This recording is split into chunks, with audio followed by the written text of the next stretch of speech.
Hola vecinos, bienvenidos. Qué gusto recibir a los amigos en este programa Vecinos, un espacio de investigación, denuncias y propuestas para hacer grande a Costa Rica, donde hablamos la verdad y somos fáciles de entender. Con ustedes sus anfitriones, Fabricio Alvarado y Francisco Prendas.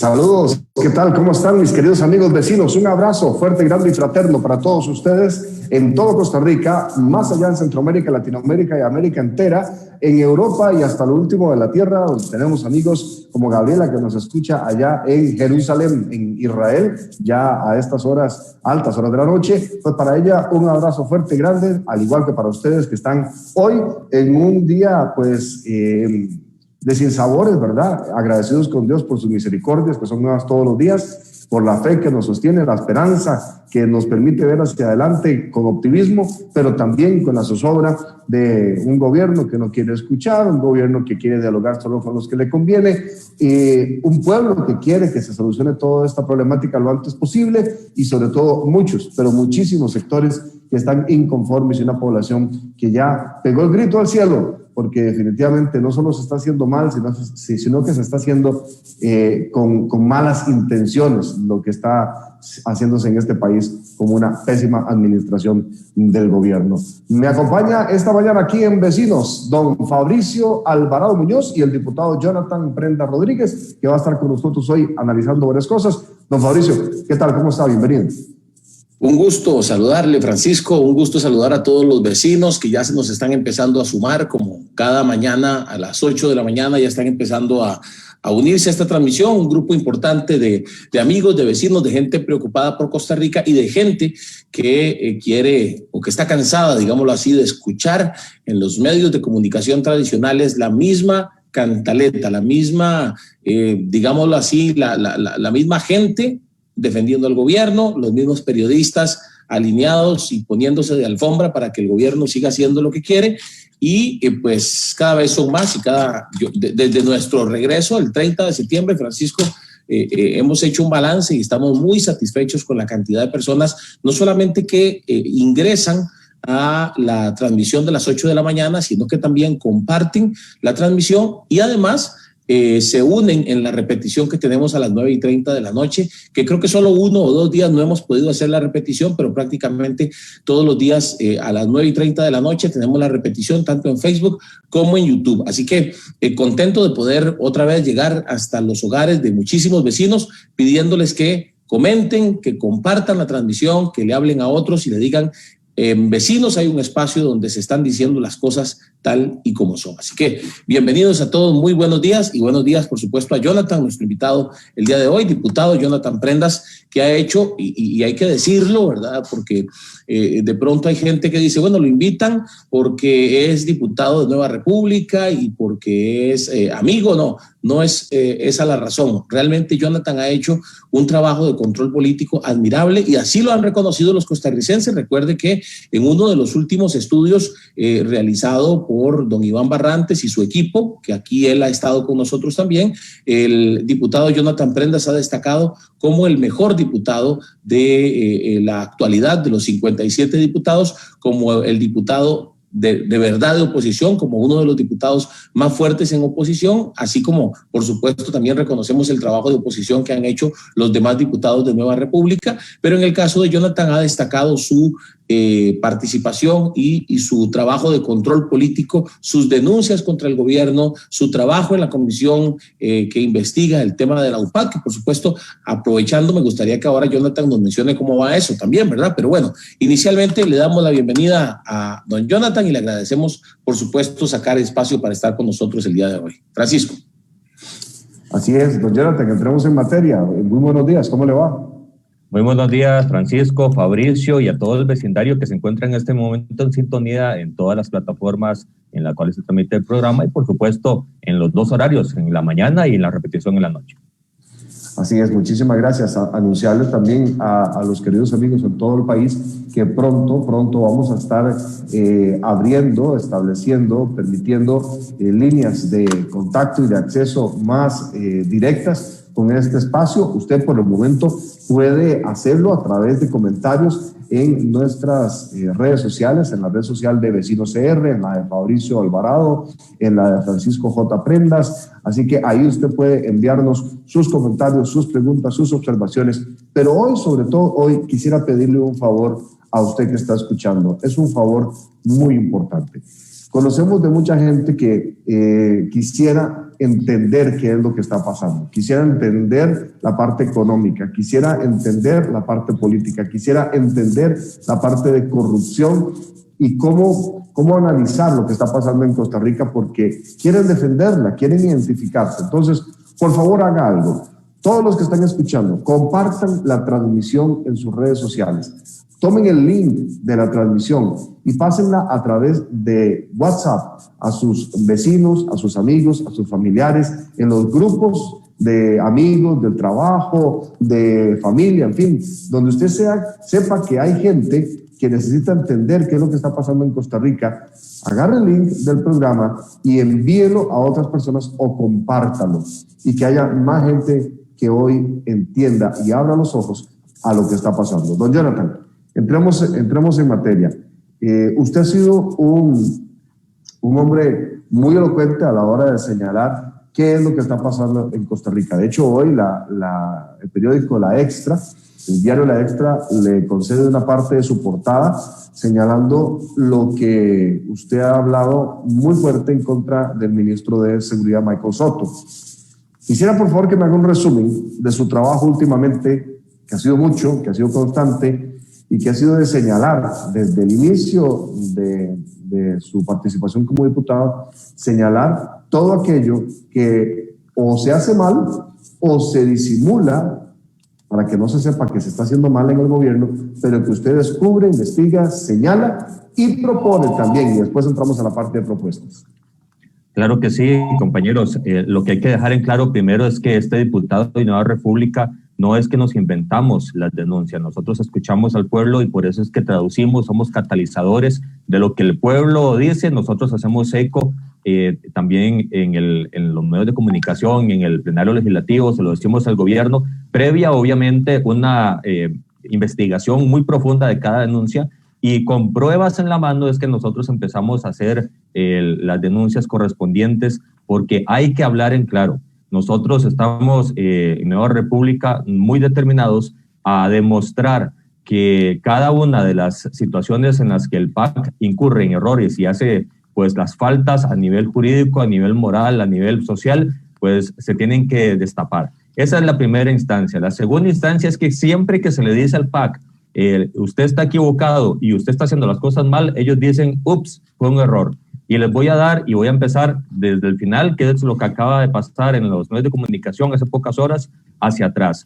Ayer la prensa se da cuenta que el Ministerio de Cultura va a comprar un queque de 500,000 colones para celebrar el cumpleaños a la Orquesta Sinfónica Nacional. Y después también se va a reconocer que el AIA va a comprar 98 millones de colones en bolitas antiestrés. Cuando la prensa hace la denuncia, ayer en tiempo real en las redes sociales, las dos entidades se retractan y dicen que fue un error, que no sabían los jerarcas que las cosas estaban sucediendo de esa manera.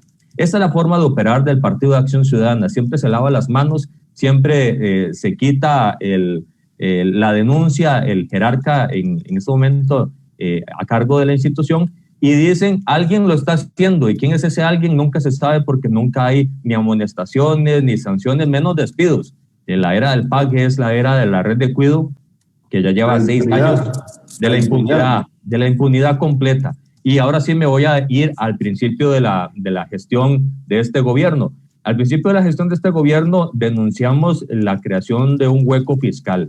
Ese hueco fiscal se dio al finalizar el gobierno anterior, cuando estábamos en campaña electoral, porque se escondió que faltaban 132,000 millones de colones en ese momento, y que después de las investigaciones que lideramos en la Comisión de Ingreso y Gasto Público, cuando yo era el presidente de esa comisión, lideramos esas indagatorias, y llegamos a comprobar que al menos eran 900,000 millones de colones, es decir, casi 8 puntos del presupuesto nacional es lo que se estaban comiendo en dineros que no estaban, dineros que nunca existieron y dineros que al final de cuentas estaban teniendo que pagar porque era para aporte a la deuda, a la amortización de la deuda. Eso es peligrosísimo porque pusieron a Costa Rica al borde del no pago, que internacionalmente es como cuando a un costarricense le embanchan el récord crediticio y le dicen no le doy ni fiado en la pulpería. Eso es lo que el Partido de Acción Ciudadana puso a pocos segundos, a pocos minutos de que sucediera,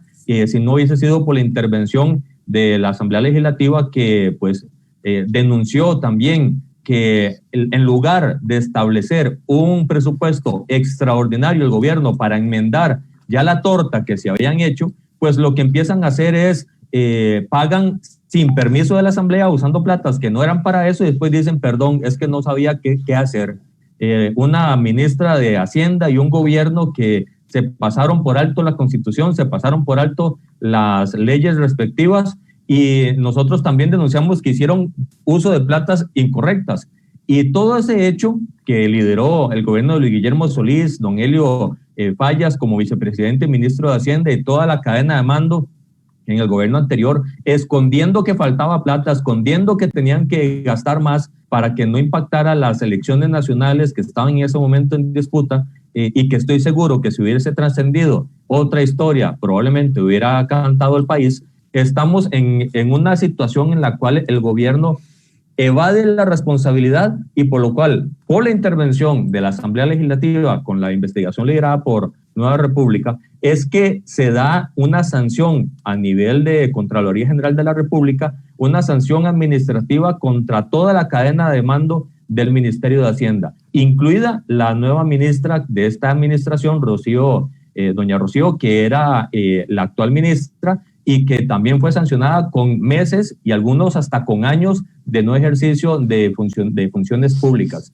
Eso demuestra que teníamos razón, vamos avanzando en el camino. En el camino nos vamos encontrando denuncias de el avión que el Ministerio de Seguridad quiere, contraria a las indicaciones de la Embajada de Estados Unidos que le dijo yo soy el equipo, le recomiendo esta y ellos dijeron no, nosotros queremos comprar aunque sea un avión viejo, aunque haya que arreglarlo y aunque no se sepa qué va a pasar.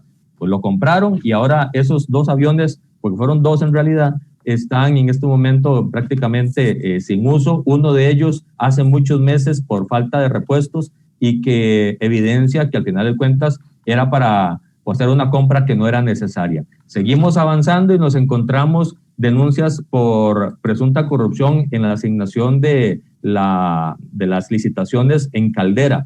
En Caldera nos encontramos que en lugar de poner a concurso abierto quién va a administrar ese puerto que es tan importante y tan generador de empleo en esa provincia, que tanto lo necesita, pues lo que querían era básicamente a usar los contratos que ya estaban, fusionarlos, algo que es ilegal, y darle por 25 años el trabajo del puerto a una empresa que no iba a invertir un solo dólar en esos 25 años a favor de Punta Arenas. Seguimos avanzando y nos encontramos a un presidente de la República que desde su gestión como ministro de Bienestar Social viene hilvanando poco a poco con convenios que firmaba, con acciones que realizaba, la que es conocida como la OPAT. Y se las traduzco para el que pregunte qué es la OPAT. La OPAT es la unidad de espionaje que funcionó en el despacho del presidente, por orden del presidente, con instrucciones del presidente para poder tener acceso a las bases de datos de todo el gobierno, pero bases de datos no para tomar políticas públicas como ellos decían que es la justificación, sino para tomar la información personalísima, confidencial, secreta, que todos secreta en el sentido de a quién le interesa el tipo de sangre que tiene alguien, o si tiene alguna enfermedad, o si, qué sé yo, infinidad de informaciones que para el presidente no le interesaba porque aparece el nombre completo de la persona, número de cédula, números telefónicos, dirección de la casa, absolutamente todo. Y esa información, en lugar de anonimizarla, que es, le paso nada más los números en bruto para que él pueda decir, bueno, en esta zona del país hay que invertir en obra pública porque así lo demuestran las estadísticas. Él lo que quería saber es quiénes viven en esa zona para poder tener contacto con esas personas y poder tener una afinidad mucho mayor. Eso es espiar a los costarricenses.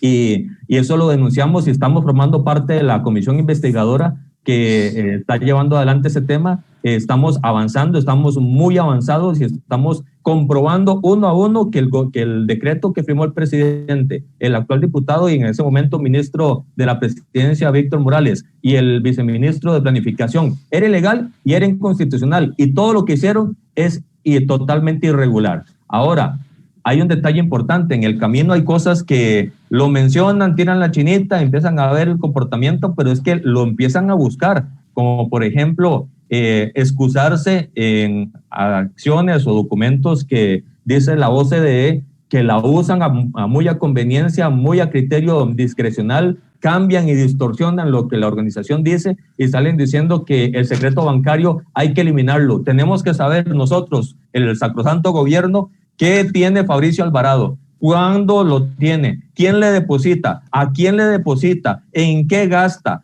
¿Cómo son las transacciones y cómo se están desarrollando los movimientos financieros de Fabricio Alvarado? Por poner un nombre, porque eso lo van a tener y lo quieren tener de todo el país para poder tener un mayor control. Y Jonathan, perdón que le interrumpa ahí, pero eso judicialmente ya se puede. Hay procedimientos que pueden levantar el secreto bancario cuando se justifica por narcotráfico, por una serie de motivaciones. De hecho, todas las semanas se hacen varios procedimientos para levantar. Eso ya se puede hacer, ¿verdad? Exacto, pero ellos lo que quieren es que sin necesidad de una directriz judicial, el Ministerio de Hacienda pueda meter la mano en la información. Y eso es lo que no se puede hacer. También están diciendo que por un bien supremo, cuando el país lo necesita, como lo dijeron textualmente igual en Venezuela, es posible que el gobierno pueda meter la mano en la propiedad privada y quitar la propiedad cuando sea necesario en función del bien supremo que es Costa Rica. Imagínense que cualquier costarricense que nos está viendo diga, pero ¿y si mi propiedad que tanto me está costando pagar, dicen que por ahí ocupan poner, no sé, un heliopuerto, lo que sea, me lo quitan? Bueno, con ese argumento sí se lo pueden quitar porque al final de cuentas es el bien superior del país lo que están buscando. Es decir, el Partido de Acción Ciudadana no solo es una cadena de corrupción, no solo es una cadena de impunidad, sino que gestan marañas completas para que al final de cuentas todo Costa Rica se vea envuelto en un enredo impresionante. Vean lo que acaban de hacer don Fabricio y don Francisco con los costos, los valores fiscales de las propiedades y de los carros. Precisamente, Jonathan, perdón que lo interrumpe, iba a tocar eso porque usted estaba hablando también del tema de la propiedad privada. En las últimas semanas han aparecido 2 denuncias.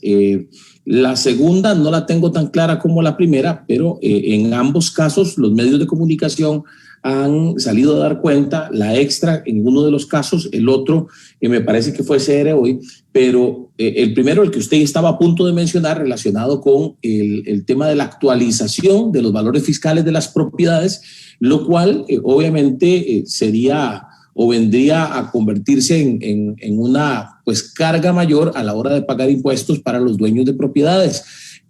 Quiero que nos explique esa, y en la segunda le digo que no la tengo tan clara, y si ustedes ya han podido hacer la investigación en su despacho en relación al tema del marchamo, porque en la Asamblea Legislativa se está discutiendo o se aprobó ya un proyecto. Usted también nos actualizará si todavía falta el segundo debate de este proyecto para disminuir y para que las personas que tengan un carro de cierto valor para abajo solo paguen el 50%, y así con una escala que se realizó y que se aprobó en la Asamblea Legislativa. Pero la noticia da cuenta de que Hacienda salió corriendo inmediatamente.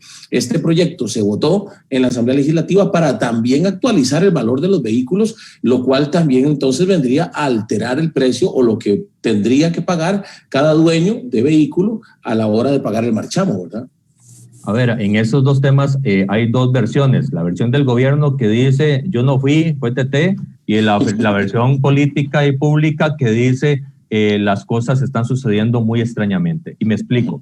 El cambio del valor fiscal de las propiedades, ellos argumentan que tienen que irlo haciendo paulatinamente y que coincidió por pura casualidad con el momento en el que se le niega al gobierno en la propuesta al Fondo Monetario Internacional el aumento del 0.5 al 0.75% del impuesto de bienes inmuebles que todo Costa Rica paga cuando va a la municipalidad a pagar trimestralmente el impuesto referido para las casas, las propiedades, los terrenos, los edificios, lo que sea que tenga su nombre. Ese, como se le dijo que no al gobierno, días después apareció con que se le validó, se le volvió a instaurar el impuesto de bienes inmuebles hacia la alza. Es decir, ellos dicen que nada más tomaron la información de las municipalidades y se actualizaron y le echaron la culpa a las municipalidades. Lo que en realidad están haciendo, y es detrás de lo que estamos investigando, es que usan el mismo formato de cómo fijan los marchamos, y ahí hago el link con el otro tema. Se acordará usted, don Fabricio, cuando usted fue diputado, que la denuncia que hacíamos era que el valor del marchamo lo hacían según las páginas de ventas de vehículos. El carro de X marca que tiene un precio, tomaban el precio mayor que de venta, y sobre ese precio mayor, digamos que Perico Pérez decía, mi carro de tal marca, de tal año, yo lo vendo en 10 millones, aunque cueste 1, ese 10 millones lo tomaban como referencia en Hacienda para fijar el precio de los carros iguales en mismo año para poder generalizar. Eso es para nosotros una práctica muy arcaica, una práctica muy equivocada, porque eso hace que en Costa Rica sea el único país del mundo en donde, en lugar de depreciarse un bien como un carro, que cada vez debe costar menos porque se va haciendo más viejo y se va gastando, en Costa Rica sale más caro, es a la inversa. Y de hecho la Asociación Consumidores de Costa Rica está también asistiendo en este tema, pues pidiendo explicaciones al gobierno de cómo es posible que en Costa Rica pase eso. A nivel de las propiedades, lo que están haciendo es básicamente lo mismo. Como no necesariamente todos los costarricenses han hecho recientemente la actualización del valor fiscal de sus propiedades, lo que están haciendo a final de cuentas en Hacienda es tomando la referencia de la última venta de una propiedad o una casa en el mismo sector donde usted tiene la suya y hacen actualización a regla pareja. Es decir, lo que hizo uno se le va a hacer para el otro. Y si alguien topó con suerte y vendió su propiedad a un precio muy bueno por X razón, eso genera un aumento del valor fiscal y que va a estar impactando al resto de la comunidad que está cerca a ella. Esas son las relaciones que están haciendo. Nosotros no coincidimos con esa fórmula, aunque sea con información municipal. Las municipalidades adolecen la gran mayoría de una constatación de valor actual de un bien, por lo tanto no necesariamente es el adecuado. Y si las personas no actualizan, no han actualizado todavía como es correspondiente cada 5 años el valor de su propiedad, pues entonces estamos en un problema que al final de cuentas lo que va a impactar, y esto es aquí el punto importante, don Fabricio, Francisco, y vecinos que nos ven, que cuando Fabricio vende una propiedad y la compra Francisco, ese traspaso, ese timbre de traspaso que hay que comprar va a salir más caro. Y de hecho hay amigos, abogados, por ejemplo, don Mauricio Montero, regidor de nosotros acá en San Pablo de Heredia, él nos está diciendo que hay abogados que le están diciendo que ya en este momento el timbre de traspaso está saliendo mucho más caro, hasta en millones de colones multiplicado. Es decir, ya están haciéndolo, aunque Hacienda está diciendo que es a partir del mes de noviembre. Por lo tanto, hay una gran inconsistencia en la información. Y cuando hay cuando se tiene su casa, quien sea que nos esté viendo y va a ir el próximo año a actualizar o pagar el impuesto trimestral de bienes inmuebles, entonces va a pagar más por concepto de esa actualización. Me parece que hay mucho que hilvanar, porque es muy raro y mucha casualidad que se le niega más impuestos al gobierno en función de ese rubro, que se lo querían triplicar, y casualmente sale actualizado el proceso. Y vamos al tema de los carros. En el tema de los carros pasó exactamente lo mismo. El 5 de octubre se dictamina en la Comisión de Económicos el proyecto de ley para que se reduzca al 50% los marchamos de los carros con valor abajo de los 20 millones, entre los 20 y creo que son los 30 millones, un 25%, y arriba de los 35 millones, 30 millones, un 5% es lo que se le va a reducir. Hace eso y al día siguiente, por casualidad, dice Hacienda que es obligación en los primeros 6 años, pues actualizan el valor fiscal de los carros. Dice Hacienda y Tributación que va a ser un 10% a la baja. pero la gente que ha estado revisando, a muchas personas han estado publicando en redes sociales el consecutivo de cuánto han estado pagando y más bien se está apreciando, es decir, está saliendo más caro el marchamo sin que esta reforma legal esté aprobada, porque esa es otra. El Partido de Acción Ciudadana, compañeros, ha hecho hasta lo humanamente imposible para detener este proyecto. Ellos no quieren que el costarricense pague menos de impuestos, menos si es el tema del marchamo, y estamos contra el tiempo porque hay que aprobar esa ley antes del 31 de octubre y apenas está llegando al plenario. Faltan 2 días de mociones, 137, es decir, el momento en que el diputado pone la moción y se devuelve a la comisión el proyecto y después hay que discutirlo por el fondo en primer y segundo debate. Yo considero que si queremos... Entonces nada más para dejarle claro a la gente, es en comisión que se aprobó, digamos, la versión que conocemos del proyecto, entonces. Así es en comisión y tenemos, hoy es día 14, tenemos 15 días para aprobar el presupuesto, el proyecto de ley, y para mí la única alternativa es que la oposición se arme, se ponga de acuerdo y aprobemos una moción de dispensa. Eso significa que automáticamente el proyecto se brinca en la etapa de mociones y cae específicamente en la votación, la discusión de mociones en el plenario, que podemos sacar 1 día o 2 días completos para estarlas conociendo, y se aceptan las que no, se aceptan las que sí y se rechazan las que no, y al final se pueden discutir en primer y segundo debate. Esa es la única manera, a mi juicio, de poder lograr la aprobación de ese proyecto, porque en la manera ordinaria el Partido de Acción Ciudadana no veo que si es consecuente con lo que ha estado haciendo en comisión, permita que se apruebe antes de la fecha que se ocupa, que es el 1 de noviembre. Bueno, yo creo... Quieren aprobar, ¿verdad? Don Fabricio, tampoco quieren aprobar la rebaja del IVA de la canasta básica. O sea, son un montón de cosas. El gobierno solamente piensa en impuestos. ¿Cómo sacarle plata a la gente?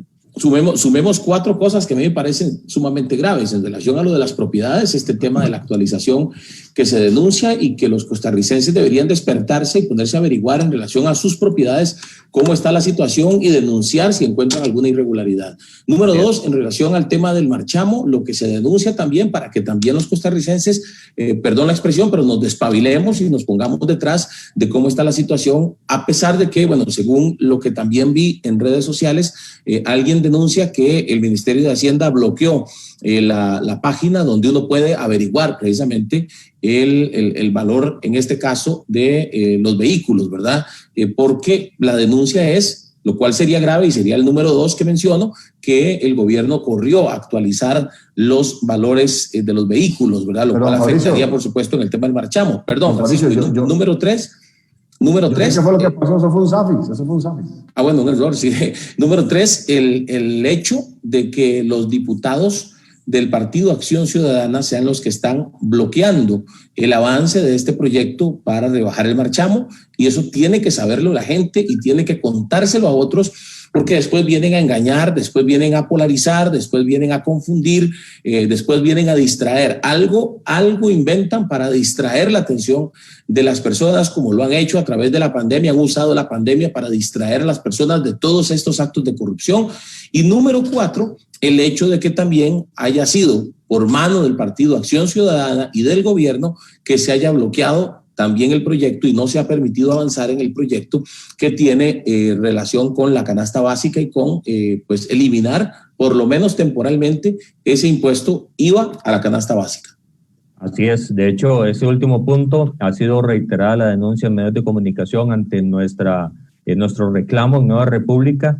Hemos hecho insistentes esfuerzos para poder poner en votación ese proyecto de reducción del IVA, quitar el IVA de la canasta básica. La que mayor tiene consenso son 6 meses, las otras fracciones quieren, igual que nosotros, 1 año, pero al final de cuentas el Partido de Acción Ciudadana siempre dice en la reunión de jefes de fracción, y ahí están las actas que no me dejan mentir, que ellos no van a aceptar que se apruebe ese proyecto si no se compensa el ingreso con otro impuesto. Es decir, ellos no quieren que dejar de perder, dejar de percibir dinero, y no consideran que Costa Rica necesita un respiro, que el pueblo necesita un respiro, que lleva meses el 25% de la población laboral sin empleo, que la pobreza está subiendo y que la situación está muy complicada. Me parece que eso es denunciable, y más denunciable es que cuando en las jefaturas de fracción no hay un acuerdo unánime, la gran mayoría de las veces, ahorita les digo por qué la mayoría, el presidente de la Asamblea somete a votación de las jefaturas y la mayoría gana. En este caso, digo muchas veces porque en esta ni siquiera eso han dejado los diputados del PAC. No permiten que se ponga en votación para que la mayoría de los diputados jefes de fracción voten, porque saben que tienen las de perder. No van a tener mayoría en esa votación interna de jefaturas para poner el proyecto en votación en el plenario. Entonces, hasta eso han impedido. Me parece que en Nueva República primero va a seguir haciendo presión para que eso se logre. Vamos a seguir en la línea de no más impuestos, de no aumentar los actuales, incluso de bajar los impuestos como estamos proponiendo con el proyecto de ley 22.013, el del impuesto del 13 al 9%, porque para nosotros no es un asunto de subir los impuestos y aumentar la cantidad. Ya tenemos 105. Es uno de los países que más impuestos tiene a nivel mundial. Y nosotros creemos que es un asunto de recaudación, creemos que el problema de elusión y evasión que tiene el país a nivel fiscal, que alcanza el 8% del Producto Interno Bruto, que sería algo así como que lo mismo que estamos en el déficit fiscal en este momento, es casi la misma medida. Nosotros creemos que lo importante es la recaudación y no la cantidad o el aumento, el volumen. Entonces, entre más se cobre, menos se va a percibir porque la gente no tiene para pagar y va a eludir pagar y a evadir pagar ese impuesto, Fabricio, Francisco. Ahora, de lo que la gente está esperando y que todo el mundo en este país quiere es un diálogo. Ahora, no cualquier diálogo. Pues, el presidente quiere dialogar solo con los que a él le conviene, ¿verdad? Y no le gusta ser democrático. La verdad es esa de incluir a todos los sectores que deben realmente participar con igualdad de condiciones. No sé, a veces uno piensa como si, no sé si es que tiene miedo de exponer las cartas o que más bien se las pongan a él de frente. En los días recientes, tanto el Comité Ejecutivo de Nueva República como la fracción legislativa de Nueva República decidió no participar en el diálogo que convocó, por lo menos a la manera y en el espacio que convocó el presidente el domingo en la noche.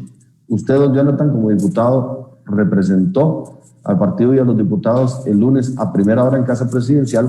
Incluso tuvo ahí un intercambio con el presidente de dimes y diretes, cosas van y cosas vienen, ¿verdad? Y también, por lo que me han contado, lo hizo, usted lo confrontó de buena manera.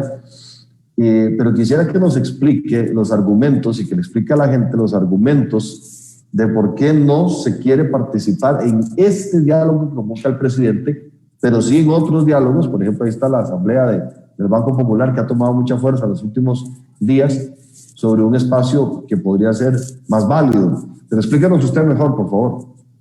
Así es. Nosotros hemos venido diciendo, nosotros me refiero a los diputados de Nueva República, el Comité Ejecutivo Fabricio Alvarado, que ha estado saliendo en redes sociales demandando el mismo punto que nosotros. Nosotros queremos una mesa de concertación, nosotros queremos que el pueblo se siente a dialogar y que el pueblo pueda defenderse y proponer, porque en Costa Rica hay gente muy inteligente, el pueblo es muy sabio y hay que escucharlo. Esa mesa de concertación nacional, hubo un intento en 1998-99 que al final tuvo un grave error, que fue que nunca se presupuestó que el gobierno tuviese que acoger las recomendaciones de las mesas multisectoriales que estaban trabajando de forma simultánea y de la cual yo fui parte a nivel social. Y en ese momento ese fue el gran error. Nosotros lo que proponíamos como Nueva República es que esa mesa de concertación hay que hacerla con varias características. Número uno, que esté todo Costa Rica representado. Número dos, que sea transmitida por redes sociales en tiempo real, porque si queremos que Costa Rica vuelva a creer y que los ánimos de verdad se tranquilicen, todos tienen que saber por dónde vamos y por qué vamos por esa ruta. Y número tres, no pueden dejar por fuera pues a la Asamblea Legislativa, porque al final de cuentas nosotros somos los que tomamos la decisión final en votación. Tenemos que ser parte para poder ayudar a enrumbar las propuestas, a tomar las mejores, a ajustarlas en el formato legislativo, a proyectarlas con los economistas que tenemos en los equipos para poder ver cuánto suma y si hay que hacer ajustes en la propuesta inicial para que sume lo que hay que sumar y a partir de ahí tomar las decisiones. En general, la propuesta del gobierno que está impulsando el Estado de la Nación, pues esa puerta cerrada, no se va a saber quién dice qué y por qué se definió X cosa y quién votó, nada más es votación mayoría o unánime.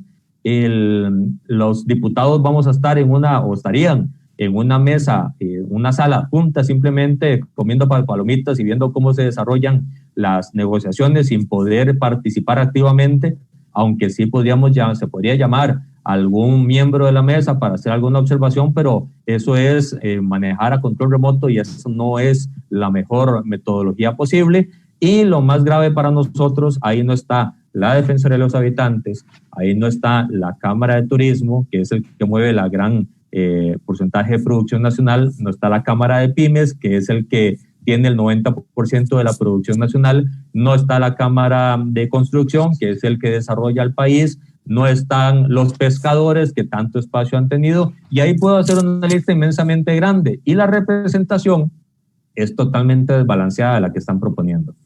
Duplican los espacios de ciertos actores, ponen espacios a otros, dejando por fuera a unos. Por ejemplo, ponen un espacio para los estudiantes de las universidades públicas, siendo franca minoría en función de la educación superior. La educación privada tiene que tener representación porque mueve y educa a la mayor porcentaje de costarricenses, y al final de cuentas, con esto de la representatividad, lo que nosotros en Nueva República exigimos es que todos los sectores puedan saber cómo les va a impactar la medida, porque al final de cuentas eso se traduce en medidas que todos tenemos que pagar, que todos tenemos que asumir y que el presupuesto nacional tiene que enfrentar. Entonces, esa metodología que está desarrollando el Estado de la Nación en conjunto con el gobierno no es viable. Y le sumo una cuarta reflexión, Francisco y Fabricio y amigos que nos ven en Vecinos.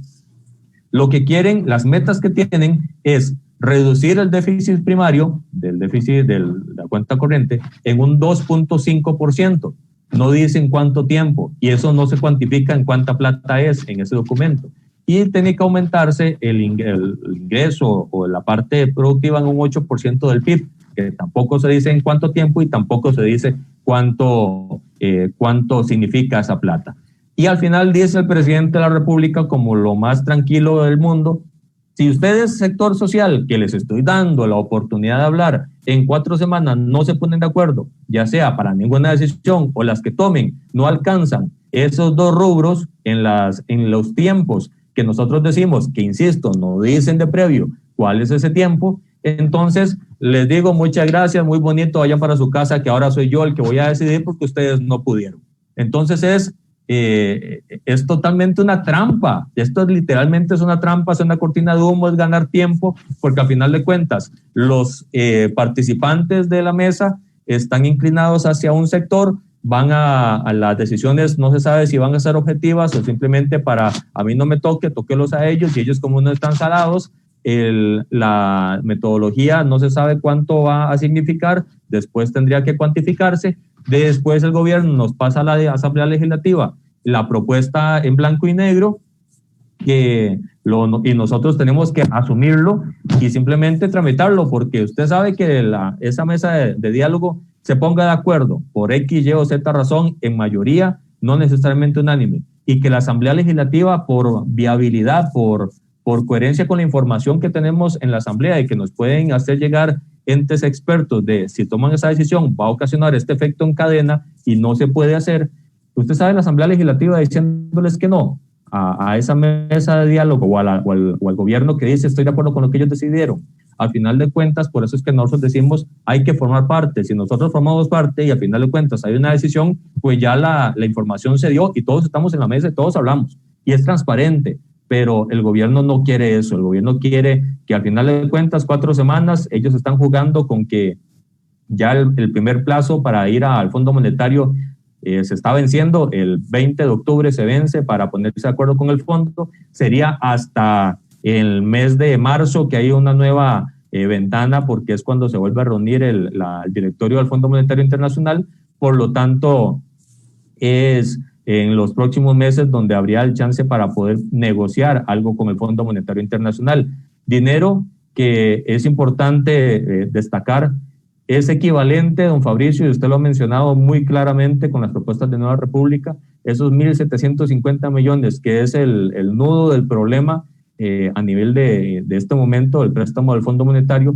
Esa misma plata se puede reducir si el Ministerio de Hacienda se sienta a hablar con los tenedores de deuda interna del próximo año, que en el presupuesto nacional significan 1.600 millones de dólares. El préstamo son 1.750, prácticamente lo mismo, y al final de cuentas, si se negocia y se dice, ahorita le estoy pagando 12% de interés, el mercado está en 5%, negociemos y hablemos porque le estamos pagando mucho y ahorita no se puede. Entonces, como es el mismo gobierno al cual el gobierno le está debiendo, sería ridículo que el gobierno le diga al gobierno, no, yo no le quiero bajar los intereses. Ahí sí es cierto, yo voy a comprar el primer candado a la primera ferretería que encuentro y voy y lo pongo a Hacienda, porque si no pueden ponerse de acuerdo entre ustedes, pues me avisa.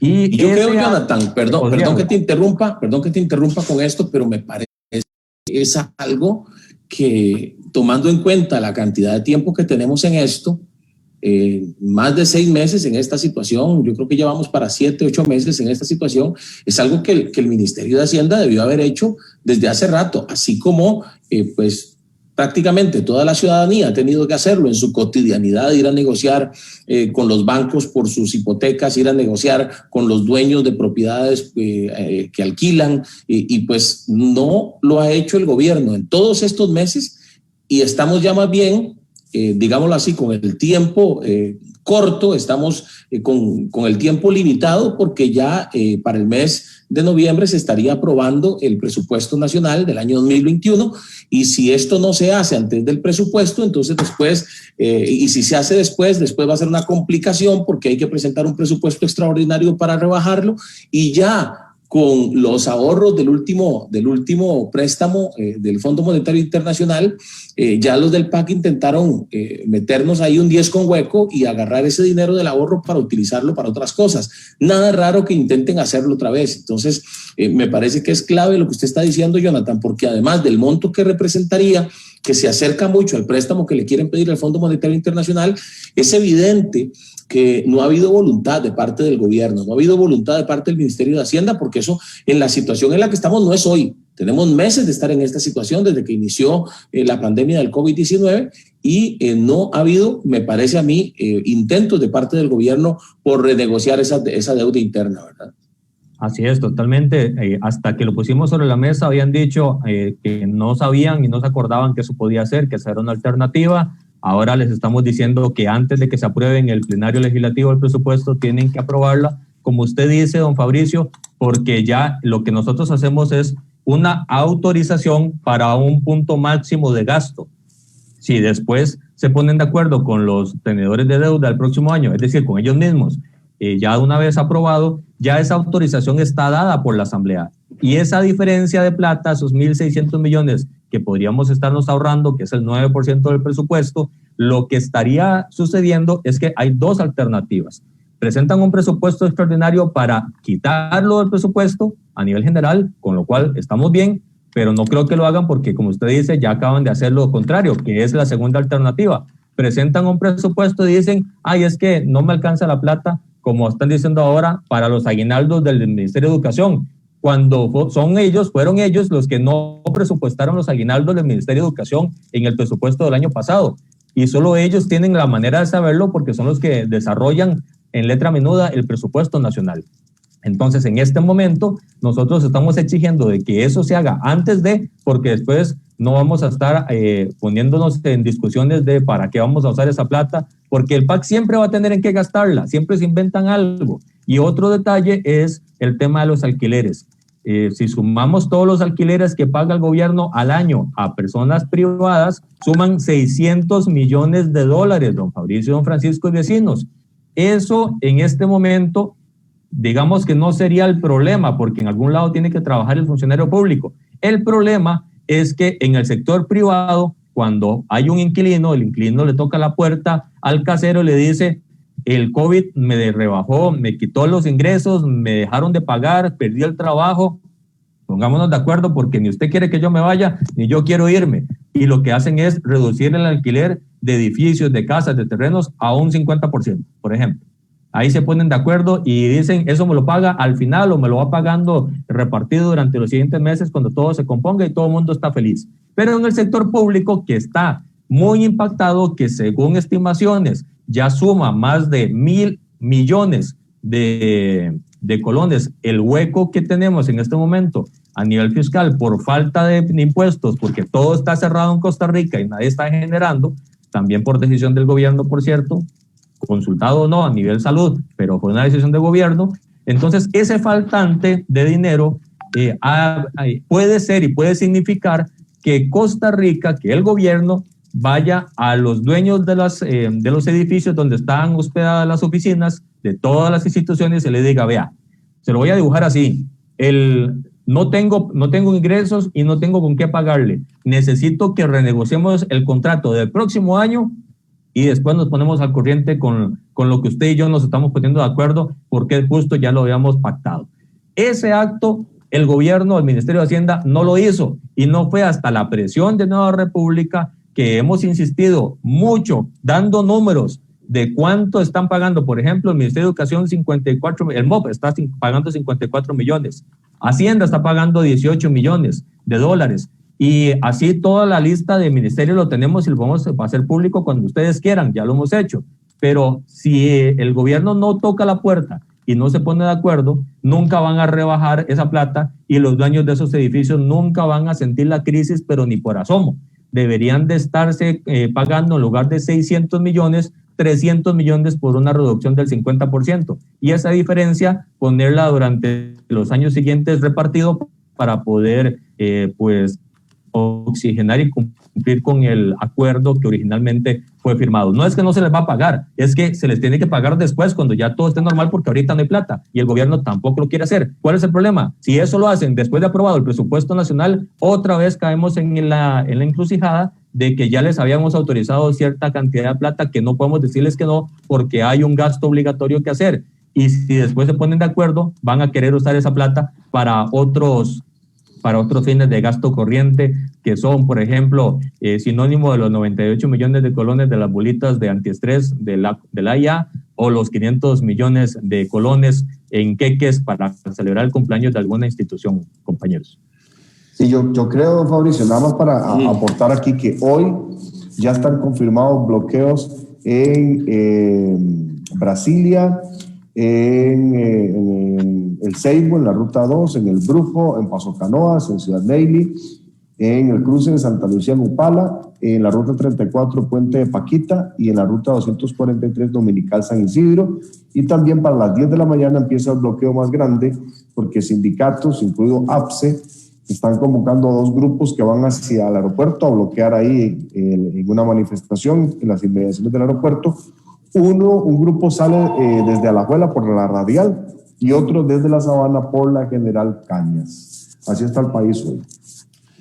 Yo quería decir 2 cosas. Bueno, número 1, Jonathan y Francisco y amigos vecinos, esta semana estamos entregando entre hoy y mañana, ya estamos en el proceso de las firmas para entregar la carta abierta que yo mencioné el domingo. El domingo algunos recordarán, y bueno, todavía está circulando bastante el video donde hablamos de varias de las propuestas que hemos mencionado hoy, que Jonathan ha mencionado y que bueno, a nombre de Nueva República mencioné en este discurso o en este video, como usted quiera llamarlo, que hemos dado a conocer a través de redes sociales el domingo en horas de la tarde y en horas de la noche. La carta abierta, yo al final de mi intervención hablé de una carta abierta que se le entregaría se le enviaría al presidente de la República, a todos los sectores políticos y sociales y en general a la población. Pues es una carta abierta que se publicará y que ojalá ustedes nos ayuden también a hacerla correr, porque básicamente explica estas propuestas que creemos son de aplicación inmediata, que creemos el gobierno debería ya incluso haberlas impulsado, algunas de ellas, y algunas de ellas ya deberían estar en ejecución, tomando en cuenta lo mismo que dije hace un rato, que hace ya algunos meses estamos en esta situación. Por ejemplo, esta de la renegociación de la deuda interna, la renegociación, por ejemplo, del tema de los alquileres. Es decir, yo creo que a través de esta carta abierta lo que estamos diciéndole al gobierno, y es el sentir de los costarricenses, es por favor pónganse a caminar, pongan a caminar este asunto. No, por ejemplo, este tema de las mesas básicamente es, como decimos popularmente, patear la bola para adelante y no se va a lograr la gran cosa, y por eso Nueva República pues se aparta de, y por las razones que ya Jonathan explicó, por las razones que ya Jonathan dijo acá en el programa, se aparta de la posibilidad de participar en una mesa que pues por lo menos nosotros creemos lo que va a hacer es más bien atrasar decisiones importantes que hay que tomar, y pues lamentablemente vemos a un gobierno que no toma acciones concretas e inmediatas. La carta abierta, como repito, que la gente la va a conocer entre hoy y mañana, que tal cual lo prometimos, esta semana estamos entregándola, pues explica muy bien estas propuestas y le pedimos a la gente estar pendiente de eso. De manera que, queridos amigos y vecinos, pues yo creo que en medio de la situación que estamos viviendo, lo mejor que podemos hacer es seguir ejerciendo este control político, seguir impulsando propuestas. Y bueno, yo sé que el tiempo pues ya nos está alcanzando, pero a propósito de la misma estrategia del gobierno de distraer y de que no se hablen ciertos temas, hay un tema que a raíz de todo este conflicto se está hablando poco. Jonathan lo mencionó y yo quiero que Jonathan nos actualice un poco. ¿Cómo va? A menos que Francisco también tuviera algún otro seguimiento a lo que ya hemos venido hablando, pero yo quisiera saber, Jonathan, ¿cómo va el tema de la UPAT? ¿Qué está pasando en la comisión? ¿Qué nuevas noticias usted nos puede dar? Porque prácticamente cada vez que va una nueva persona a comparecer a esta comisión, pues alguna nueva revelación sobre todo lo que sucedió en Casa Presidencial alrededor de este tema sale. Y bueno, usted nos puede de pronto actualizar y contarnos qué es lo que está pasando. Claro, con gusto. En la Comisión UPAT, pues las últimas espacios que hemos dado es al director de Leyes y Decretos de Casa Presidencial, quien nos aseguró que por esa oficina que es permanente, que es como la dirección que se encarga de redactar y de confirmar que todos los decretos que firma al final el presidente de la República salgan bien, sin errores, bien bonitos, decoraditos, bien acomodados, por ahí no están pasando decretos que está firmando el presidente. Aparte del de la UPAT, que dijo, nosotros no lo oímos, nosotros nada más nos lo pasaron para mandar a imprimir, que eso sí tenemos que hacerlo nosotros, y nosotros no podíamos decir, ni esta boca es mía. También nosotros cuestionamos y estamos esperando el informe que le pedimos en la comisión de la UPAT, que le pedí precisamente yo, al director de Leyes y Decretos, de otros que tenemos conocimiento que firmaron sin que todo pasara por ahí. Es decir, hay un ente paralelo que se llama la Unidad Legal de Presidencia, que no es tampoco la dirección jurídica, es un grupo de abogados que se inventó el PAC para tener gente de su confianza que asesora al presidente, y es el que está desarrollando, por ejemplo, el de la UPAT, y también decretos referentes al tren eléctrico, según nos han informado. Al menos 3 decretos del tren eléctrico pasaron por este ente paralelo y no por Leyes y Decretos. El director nos confirmó que él no hizo el decreto de la OPAT, que eso nada más se lo pasaron, y sí coincide en que sí lleva inconsistencias que son muy graves y que ameritan investigar, como lo estamos haciendo nosotros. También recibimos en audiencia al señor Pisa, Rodolfo Pisa, que en este momento es diplomático de Costa Rica en Estados Unidos, y él fue ministro de la presidencia cuando todo empezó, cuando todo se estaba gestando entre Casa Presidencial y el Ministerio de Planificación, y a pesar de que hay comunicaciones donde se le copian y él pide hacer gestiones, es por la función que dice él tenía, y que todo se gestó y todo se organizó en el despacho presidencial, y que él no tuvo pues participación alguna en el fondo de la idea y en la manera en que se estaba ejecutando. Hay pues cuestionamientos importantes, como que él dice que el presidente nunca le dijo expresamente haga estas diligencias, sino que fueron asesores del presidente. Entonces la metodología queda muy clara, porque al ministro de Seguridad también fueron asesores del presidente, del despacho presidencial, que le daban instrucciones en función de tramitar bases de datos. La misma metodología hicieron con el ministro de la presidencia, al parecer, y parece que todo va en función de que el escudo del presidente va a estar en los asesores que tenía, que fueron los que al final de cuentas eran los que hablaban, los que mandaban cartas, los que mandaban correos, y el presidente es señalado por todos. De hecho, es puesto en las comunicaciones escritas como quien dio las directrices, y los ministros están diciendo fue el asesor del presidente, fue en el despacho presidencial y fue, como todos ven en los documentos, por orden presidencial. Esas dos acciones son las que hemos estado avanzando en el caso de espionaje más grande contra todos los costarricenses a nivel histórico, 200 años de vida democrática, y nunca habían espiado Costa Rica como lo está espiando el PAC. Ya estamos avanzando mucho en la investigación. Quedan dos grupos de personas en audiencia. Una que es los que llamaban los supacitos, que son los que estaban en la tarea de tabular información, de recibir información, de tenerlas en sus computadoras personales y demás. Y el otro grupo que son los ministros y el presidente de la República. Ministros me refiero a Pilar Garrido, la de Planificación, a don Víctor Morales, que actualmente es diputado, y al presidente de la República. Son los dos grupos de personas que faltan y que ya está orientando a que la comisión esté terminando el proceso de investigación para formular el informe respectivo, y pues con la información que tenemos a mano, que es pues totalmente clara, pues dar las recomendaciones que correspondan.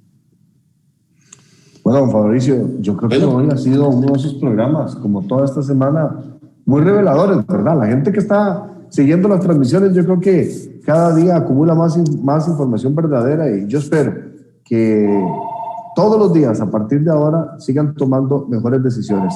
Desde filtrar lo que les llega por redes sociales o por chats, que llega de todo, no hay que creerle a todo. O sea, hay que entender algo, don Fabricio. El gobierno tiene un mensaje que no es real, no es transparente, muchas veces no es verdadero. Pero también tiene a ciertos influencers, podríamos llamarlo, gente en redes sociales, algunos comunicadores, incluso políticos de otros partidos que se les prestan para el juego, para dos cosas. Uno, para reforzar lo que ellos dicen, para decir que eso es lo correcto. Dos, para decir que lo que otros dicen contrario no es verdad y está mal. Y bueno, una tercera también que se me ocurre, que es desprestigiar, lo que llamarían basurear, a los que hablamos en contra del gobierno, porque obviamente no les conviene. Entonces, la gente tiene que entender eso, y entendiendo eso, por favor, no se coma todo lo que le sirven en la mesa que se llama Facebook, en la mesa que se llama Twitter, en la mesa que se llama Instagram. O sea, cuando usted va a un lugar y le sirve de todo, usted discrimina: esto se ve bien, esto se ve mal, aquello yo vi donde lo preparaban y está feo, esto huele raro, y usted tiene mucho cuidado lo que toma, lo que come. Bueno, eso es lo mismo que tiene que hacer en redes sociales, porque si no, termina indigesto, y cuidado, no enfermo, como enferma está Costa Rica gracias a la mala intención, a los malvados que se volvieron los políticos en los últimos años en nuestro país, y que fueron puestos ahí, no olvidemos, por gente que les creyó. Como dijo Luis Guillermo Solís un día cuando le preguntaron qué le decía a la gente que se arrepentía de haber votado por él, él simplemente descarada y cínicamente dijo que lo piensen mejor la próxima vez. Bueno, pensémoslo a tiempo, costarricenses, pensémoslo a tiempo, abramos los ojos y no creamos todas las mentiras que orquestada y sistemáticamente el gobierno maneja a través de su mano derecha, pero también a través de su mano izquierda, para que ustedes y yo y el pueblo en general termine dividido, porque si nos dividimos, ellos ganan y todo el pueblo pierde. Por supuesto, sí, y reiterar eso, Francisco, que pues lo vamos a ver, ya lo estamos viendo, han aparecido por ahí un par de políticos cuyos resultados electorales pues están ahí, y entonces uno entiende por qué han tomado la actitud de atacar y de venirse encima, que dicho sea de paso es prestarse al juego del gobierno, prestarse al juego de los que apoyan al gobierno, y uno dice, bueno, esperaba cosas mejores de esos políticos, pero bueno, nosotros no nos distraemos, nosotros seguimos en la línea de lo que hemos venido trabajando, seguimos claros en cuál es nuestro objetivo, y sobre todo que lo necesario, seguimos claros en lo necesario de seguir en la línea que vamos, para hacerlo por Costa Rica y para defender al pueblo, que eso es lo que estamos haciendo, defendiendo al pueblo y levantando la voz. Ahí en los comentarios les dejé, para los que no lo han visto, les dejé el link del video que pues dimos a conocer el domingo, donde hablo de estas propuestas que irán en la carta abierta. Hablo también de algunas de las cosas que Jonathan ha mencionado el día de hoy y seguiremos haciendo material de este tipo porque yo creo que es necesario que estas cosas se sigan hablando. Repito, no nos vamos a distraer con esos ataques, no nos vamos a distraer con esos intentos, con esos aspavientos que realmente pues me parecen más desesperación que otra cosa y me parece más prestarse al juego de nuestros detractores para tratar de deslegitimarnos al ser prácticamente los que estamos en este momento ejerciendo el control político que Costa Rica necesita en relación a lo que está haciendo el gobierno. Así que ténganlo claro, así va a ser. Ahí les dejo el link con el video para que lo vean y lo compartan. Y bueno, los esperamos entonces en la repetición a las 9:30 de la noche, tanto por Facebook como por YouTube, en mi canal de YouTube, Fabricio Alvarado. Jonathan, gracias por habernos acompañado, muy claro, realmente muchísima información, muy reveladora, y pues definitivamente hay que seguir trabajando. Muchas gracias. Con todo gusto, Fabricio, Francisco, y a todos los vecinos que nos ven en cada rincón de Costa Rica, sepan que vamos a seguir en Nueva República haciendo lo correcto y buscando que Costa Rica sea el más beneficiado por todas las decisiones. Gracias. Bueno, nos vamos. Muchas gracias, don Jonathan, señor diputado de Nueva República, don Fabricio, quien les habla, está muy agradecido de poder haber compartido con ustedes en esta mañana. Recuerden, díganle a otros, escuche vecinos, vea vecinos, siga vecinos, Vecinos CR desde el Facebook, siga las transmisiones, compártalas, comparta el link a otras personas, porque esto lo puede ver en cualquier momento. A partir de ahora queda ahí en las redes sociales, y lo que queda en las redes sociales existe y no se borra. Así que un abrazo para todos, Dios guarde a Costa Rica, y recuerden que aunque todo parezca estar mal, al final todo va a estar muy bien. Chao. Saludos. Sabemos que faltó mucho por hablar, pero como buenos vecinos, seguimos juntos con la esperanza de mejorar a Costa Rica. Gracias por su compañía. Hasta la próxima y que Dios los bendiga, vecinos.